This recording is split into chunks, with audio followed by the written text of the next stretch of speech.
Well, hello the internet, it's Ghost and I'm finally doing voiceovers on a Saturday. Wow, look at me go. I'm currently having to mess around with the pop filter because it doesn't want to sit right at the minute. This is unhelpful. That'll do. So we're picking up where we left off last time, which is the stables. Yes. So we're going over block palette. It is primarily made out of deep slate of varying varieties, as well as using mud bricks for the floor, and then having dark oak and copper details. And I really wanted to take advantage of having the shelves in Minecraft because they're a new feature, and that means that's all I'm going to build with for ages.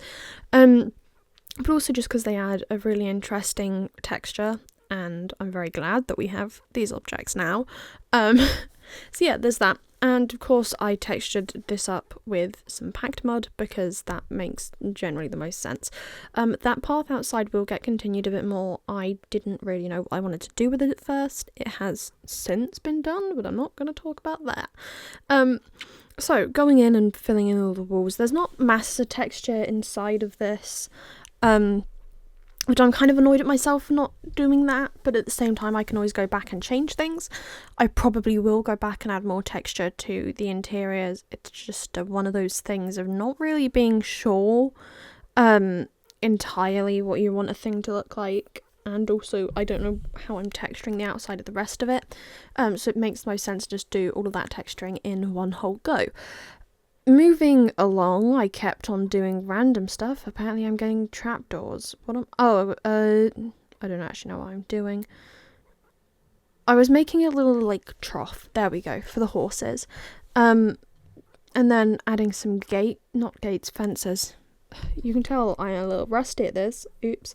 Adding in those fences in order to create kind of, I think it was the idea of just separating that main section at the front. Because it felt too big if I just left it completely open, and also then there's somewhere the horses can be tied to, which is obviously beneficial. I wish I'd done it as a odd number of blocks, because then, I wish I'd done it as 5 blocks, that gap, because then I could have just had 3 and left gaps around it, but I didn't do that, and I wasn't exactly going to shift everything 1 block.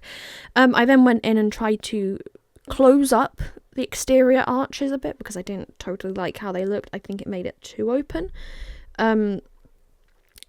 Yeah, I found with this build that there was a lot of trying to balance everything so that it just kind of evened out that difference a bit more between when you're inside it feels really closed off until you turn around and then it's too open and there's someone on the stairs. Okay, moving on, continuing. I then made these horse boxes outside.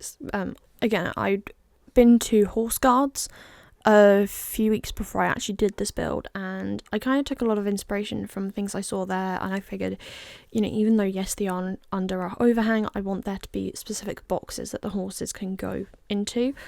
I think if I custom designed terrain for this, I probably would have done this so differently, but obviously I didn't, and I wasn't going to change things because there's lots of stuff around this build but kind of I didn't want to affect massively, and I wanted to make sure that I could still build up parts of the harbour town around it. And there's the gas, and then I discovered that all the boats had detached because I didn't understand how the boat physics was going to work, and then started working on the armour only at some point to realise that there was in fact a mild issue with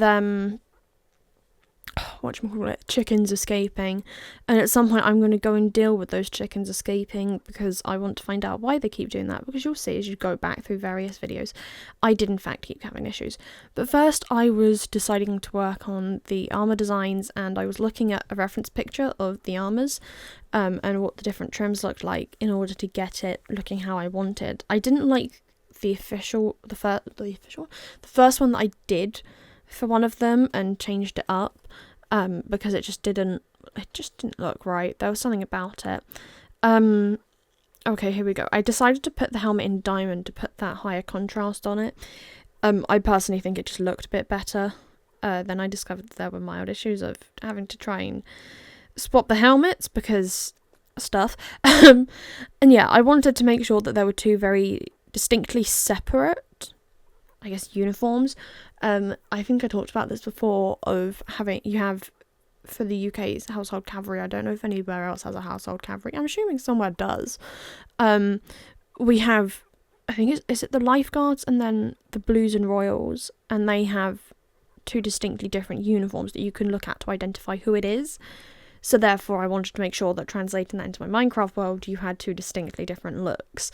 So yeah, I probably could have used the same armor trims just in different colour palettes. However, I went with what I went with. I tried to specifically pick cave ones to go with, like, I guess the vibes of this. And then I worked on banners and trying to make interesting banners for both of them that could work on like shields as well.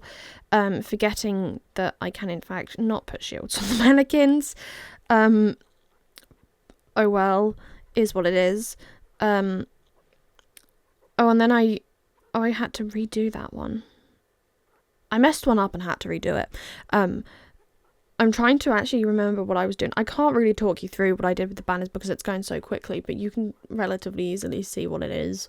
Pause the video, I guess, if you want to copy it. It's the most basic designs I could come up with. I just wanted 2 distinctly different things, then put the banners down the middle, so that you can always kind of like see, I guess, which banner's which.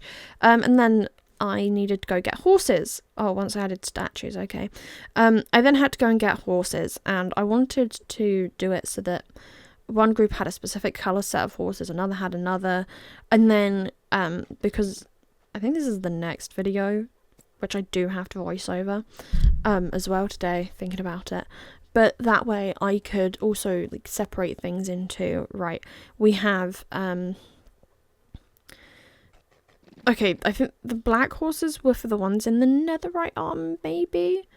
Yeah, the black horses are going to the ones in netherite armor, the brown horses are going to the ones in the copper armor, and then I think I did white horses for any that were like to do with the Ghast church thingy up the top of this hill, and then I think the grey ones were to do with that ocean one that I haven't finished yet.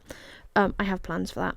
I need to execute those plans and I haven't, but yeah, that's that. I then decided rather than trying to get another horse, I was just gonna breed the 2 horses that there were and then grow it up, because it made my life far easier, and also prevented me from having to spawn in loads of horses, because otherwise I was going to end up with loads of them just walking around. I then named them just kind of random things. We had Juno and Attenborough. Juno definitely is the name of one of the horses, horse guards, and that's why we picked that. And I did Attenborough for David Attenborough. Now it's a black screen, so that's the end of the video. Goodbye.